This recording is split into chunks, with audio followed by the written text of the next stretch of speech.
One of the really amazing things about coming on retreat is that while we're in that retreat experience, we're held in a space of unconditional love and we're seen clearly.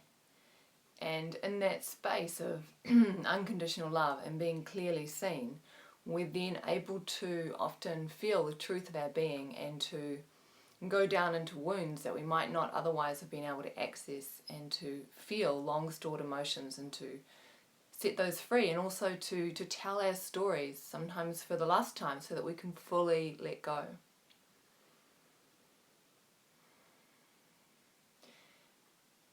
And so on a retreat, the facilitators like myself or Ben or Helen, we're holding that space for the participants. So we're creating this external scaffolding as such of unconditional love, of clear seeing, that allows you as a retreat participant to go through this process. Ultimately though, what we're intending is that you yourself will learn how to hold yourself in that space. So these two factors come into play. Unconditional love for whatever is arising, and clear seeing beyond the filters, beyond the beliefs, beyond the patterning. And of course this takes time and this takes practice. It's not something that we can necessarily develop overnight. But just remembering that these two things are crucial really helps when you're out of retreat, like especially in those first few weeks when sometimes, or quite often, there's still some really deep emotional processing going on, and sometimes you can not feel great, you can feel really awful. So when you find yourself in those spaces of not feeling great, feeling awful, going through something big, the most important thing, the most powerful thing that you can do for yourself is to hold yourself in unconditional love. And this is the mother energy, or the feminine energy. Not getting hung up on gender in any way, shape or form. It's just, that's the energy of nourishment and nurturing and being held and being received. And if you struggle to tap into that within yourself, then hold the part of you that is struggling to tap into that. So you're constantly peeling back the layer and you're going further. So you're like, I can't do this. I'm judging myself, or I don't like this part of myself. I don't want to be here. You just come back even more and you love the part of you that's struggling. You love the part of you that is judging. You love the part of you that doesn't want to be there, and you keep pulling back until you find, until you feel, until you know yourself to be held in unconditional love.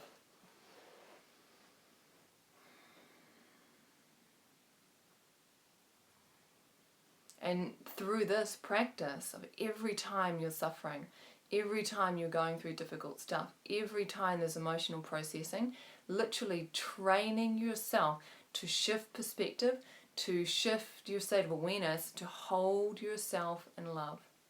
The moment you catch any kind of judgmental, critical, conditioned mind stuff happening, pull back, feel the love, be the love, and just hold yourself there. If that's too challenging, if you feel like you can't quite access that, then call on whatever energies make that easier for you. If you did have a really awesome relationship with another woman, like a mother or a grandmother, an aunt or a mother-like figure, then even though she's not physically there with you, you can call on her energy to hold you.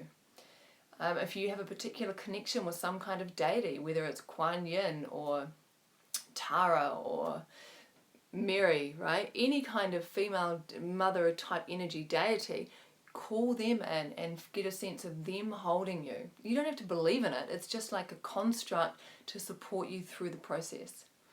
And then of course the biggest mother of all, biggest mother energy of all is nature, is the world, is the planet. So you can really connect to where you're sitting, to going out and just being with a tree, being with the flowers, being with the plants, being with the earth, or even if you're in a room, you can still connect into that energy. Use whatever it is that is required, because that energy lives within you. It is always accessible to you. On retreat, we model it, you feel it, you begin to internalize it. When you leave retreat, you begin the practice of learning how to fully internalize it using whatever is available to you. Sometimes just repeating the mantra when you're really in the depths of it, I'm okay. This is okay. This is just part of the process. I'm okay. Just repeating that can be enough to feel held, to feel the love.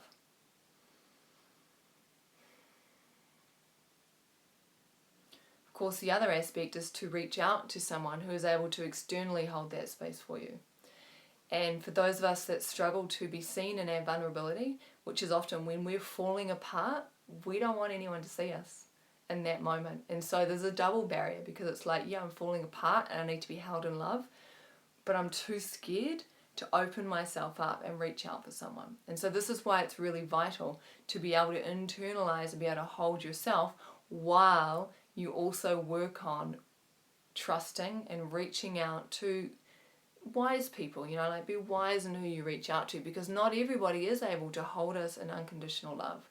And so it's almost predetermining, knowing before you hit the challenging space, who's my go-to unconditional love, hold me in the space of breaking down person. And I always recommend having a few of these people. I have at least 5 people, maybe more, that I can call on when I'm in that space. And when I need to feel held, when I'm not able to do it myself, or just when I want to do it with someone else, I pick up the phone and I call them, or I text them and I say, hey, I'm falling apart right now. Can you just hold me in love? So this is a real foundational stone element of the work that we do on retreat and the work that we do after retreat. We want you to learn how to internally feel the energy of the feminine mother, the divine feminine, so that you're holding, loving, nourishing, unconditionally being there for yourself. So whatever you're going through right now, if it seems too hard, if it seems like there's something wrong with you, if you're worried that you won't get through, just tune in to that energy and to know that there's nothing wrong with you. There is nothing wrong with you at all. There's nothing that needs to be fixed. There's nothing even that really needs to be healed. What's needed is to be held in love and to be seen clearly for who you are. But I'll talk about that one later. So my name's Kara-Leah. And I want nothing more for you than the ability to be able to hold yourself in unconditional love at all times, whenever it is necessary, hell, even when it's not necessary.